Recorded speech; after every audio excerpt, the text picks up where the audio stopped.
Bienvenue dans cette seconde partie qui concerne les structures conditionnelles.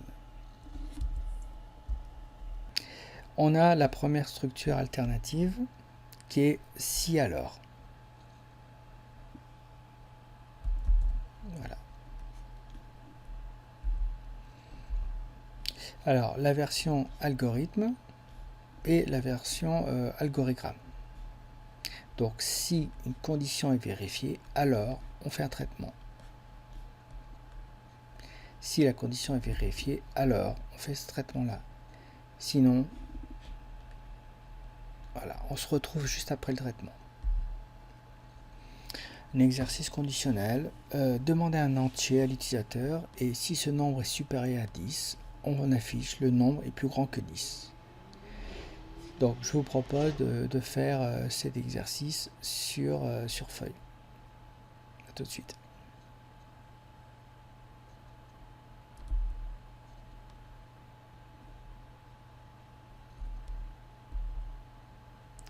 L'algorithme. Donc là, je n'écris plus.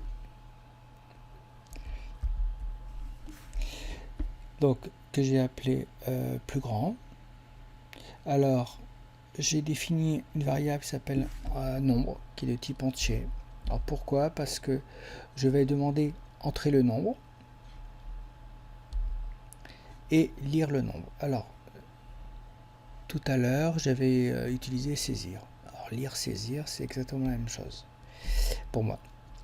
Donc si le nombre est plus grand que 10, alors on va afficher le nombre est plus grand que 10. Et on a un fin si, voilà, et une fin. Rien de très compliqué dans ça. Une condition composée. Alors composée, vous avez les opérateurs et ou x exclusif ou non. Or, par exemple, pour dire que x est compris entre 2 et 6, eh bien, il faut dire que x est plus grand que 2 et, en même temps, que x est plus petit que 6. Voilà, c'est de cette façon qu'on écrit que x est compris entre 2 et 6. Alors, le petit modulo, ça veut dire divisible par 3 ou par 2. Dire que n est divisible par 3, c'est n modulo 3 est égal à 0. n modulo 2 est égal à 0, c'est pour dire qu'il est divisible par 2. Alors, pour dire l'un ou l'autre, on va utiliser l'opérateur ou.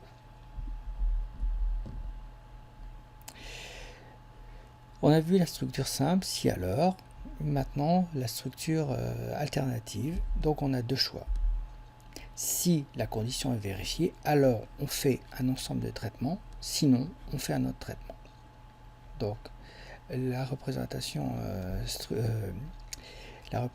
graphique, voilà, si la condition est vérifiée, alors on fait ce traitement-là et ce traitement-là. Sinon, donc notez le petit cercle, on fait ce traitement numéro 3. Un exercice sur les conditionnels, donc on reprend l'exercice précédent, mais si le nombre est plus petit que 10, alors on affiche ce message. Donc vous mettez en pause et je vous dis à tout de suite.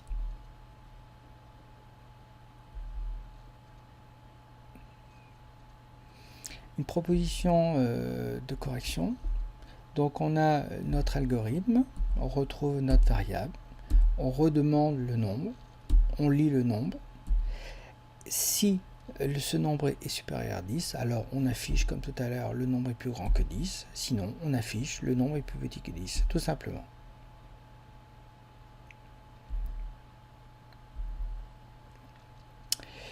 Structure alternative.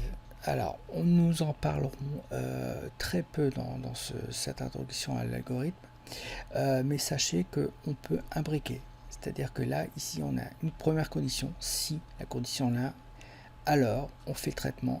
Sinon, eh bien, on peut imbriquer également encore un si. Alors, sinon, etc. Les structures de choix. On va utiliser le mot selon et cas numéro 1, cas 2. Voilà. Alors, un exemple. On va demander à l'utilisateur de saisir un jour. Selon la valeur de jour, et bien si le jour vaut 1, c'est-à-dire que si le contenu de la variable jour est 1, on va afficher lundi. Si c'est 2, mardi, etc. etc. Si c'est 7, dimanche. Et sinon, c'est-à-dire que si c'est ni 1, ni 2, ni 3 jusqu'à 7, eh bien on affiche un message d'erreur.